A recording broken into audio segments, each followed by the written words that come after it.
Mark makes more money today than he ever imagined he would. But at 45, retirement somehow feels further away than it did 10 years ago.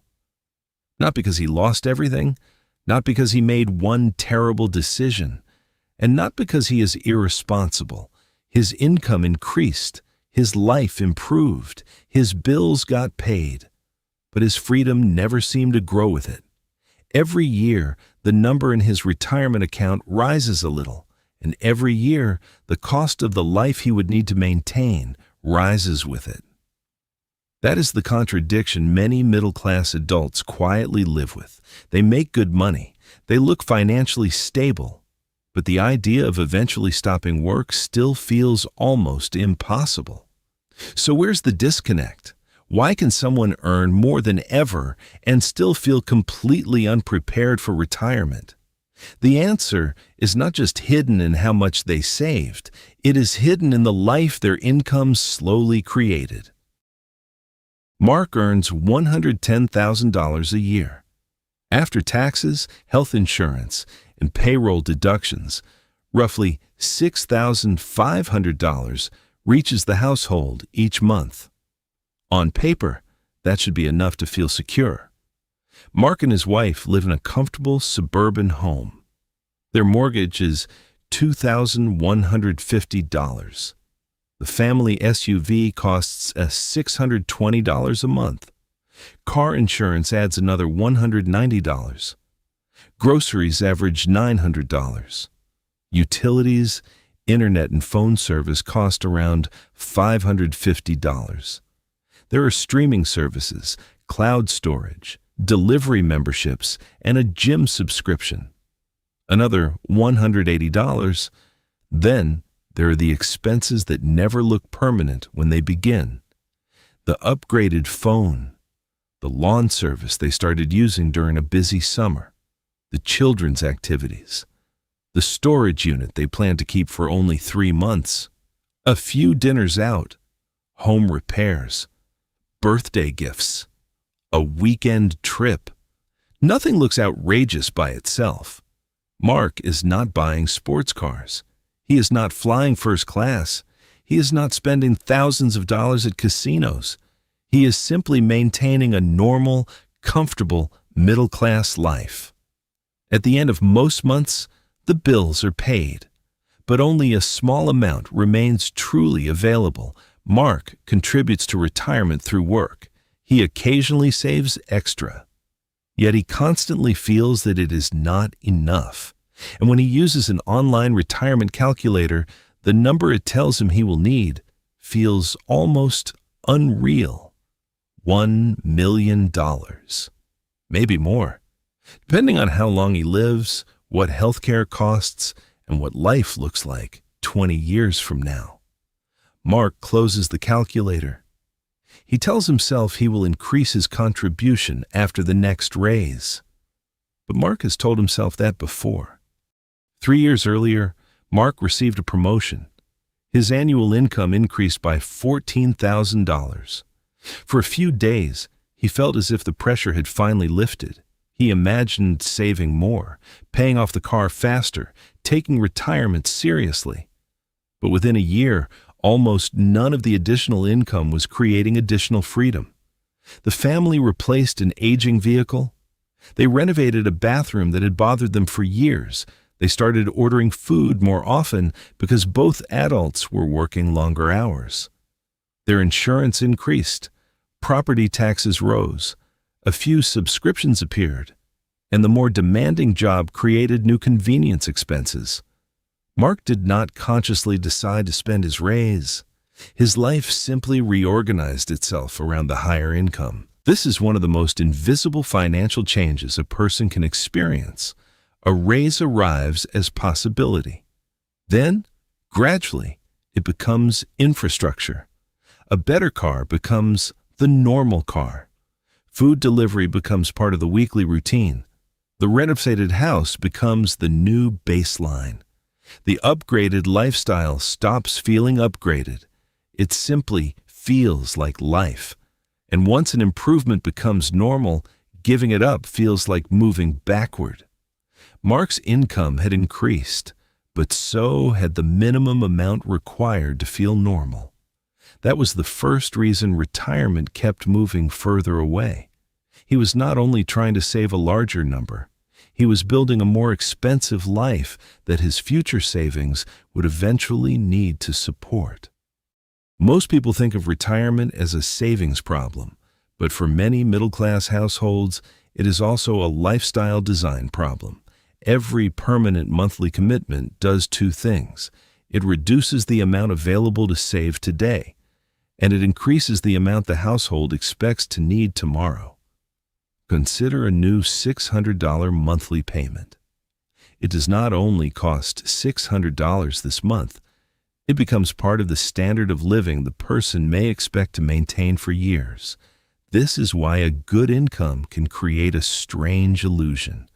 It allows someone to comfortably afford more commitments, but those commitments begin consuming the income that was supposed to create future independence.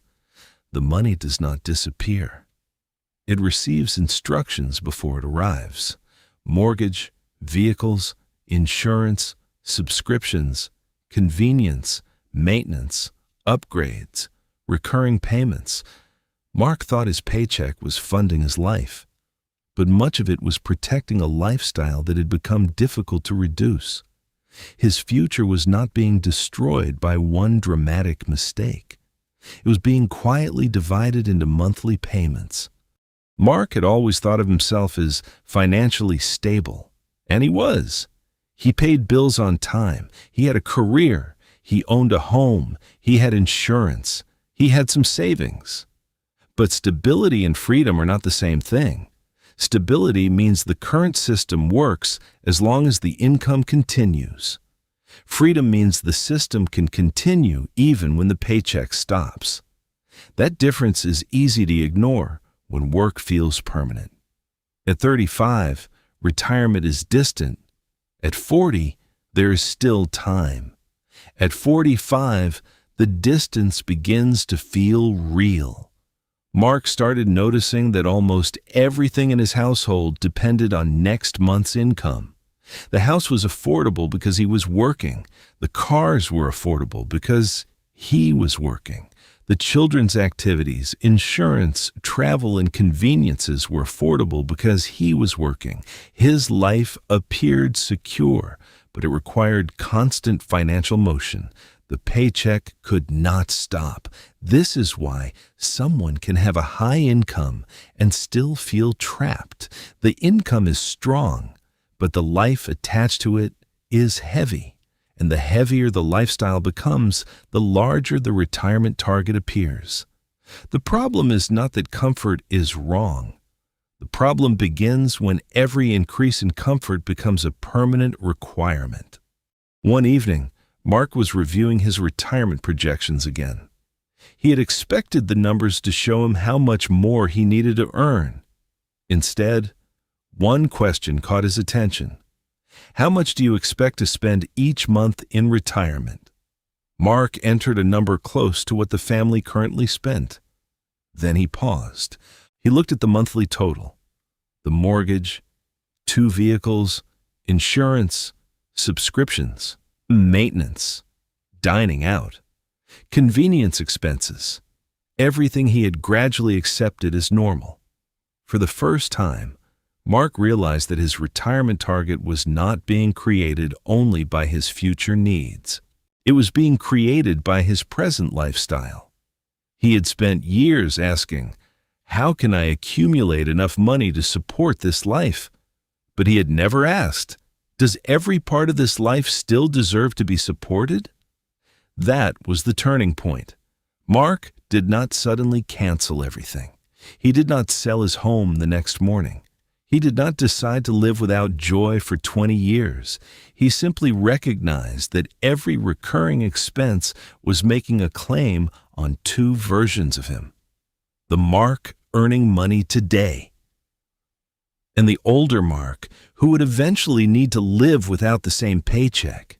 His present lifestyle had been sending invoices to his future self, and his future self had never been invited into the decision. The gap between income and freedom is not always caused by earning too little. Sometimes it is caused by allowing every available dollar to become necessary. When income rises and lifestyle rises at the same speed, the household may look wealthier without becoming more independent. The house improves, the car improves, the vacations improve, the convenience improves. But the margin does not. And without margin, there is very little space to build options. This is why two households earning the same income can have completely different futures. One household may use almost every raise to expand its lifestyle. The other may allow part of each raise to remain unclaimed. That unclaimed income creates margin. Margin can build savings. It can reduce dependence on debt. It can absorb emergencies. It can create choices. And eventually, it can make work optional. Quiet wealth rarely looks dramatic from the outside. It may look like keeping a car longer, refusing an unnecessary upgrade, living in a home that does not consume the maximum amount the bank would approve, allowing income to rise without immediately teaching the lifestyle to expect more. This is not about deprivation. It is about preventing every improvement from becoming an obligation. The goal is not to build the smallest life possible. It is to build a life that does not require your highest level of income forever. Here's a simple exercise Mark used to see the problem more clearly. It is called the Future Freedom Check. It takes about 10 minutes. Open your bank statement or budgeting app. Write down every recurring monthly expense, not just the major bills.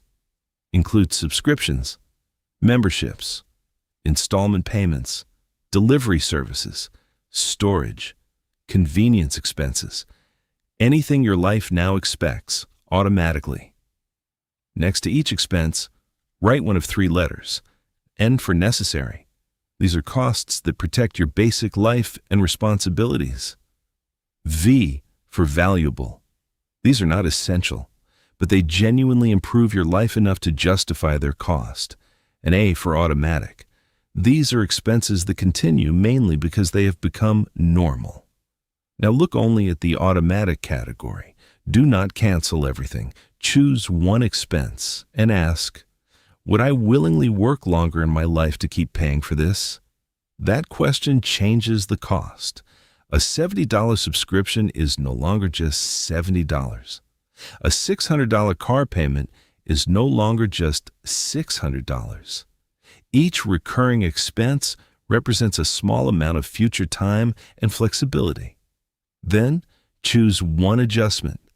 Cancel something, downgrade something, pay off something, or decide that your next raise will not be fully absorbed by your lifestyle. Move the amount you free into a separate savings or retirement contribution according to the financial options available to you. The number may feel small, but the deeper goal is not simply to save 1 month of payments. It is to stop teaching your life that every dollar you earn must eventually become a dollar you need. This is not about shame. It is about awareness. You are allowed to enjoy your income, but your future deserves a place in your lifestyle too.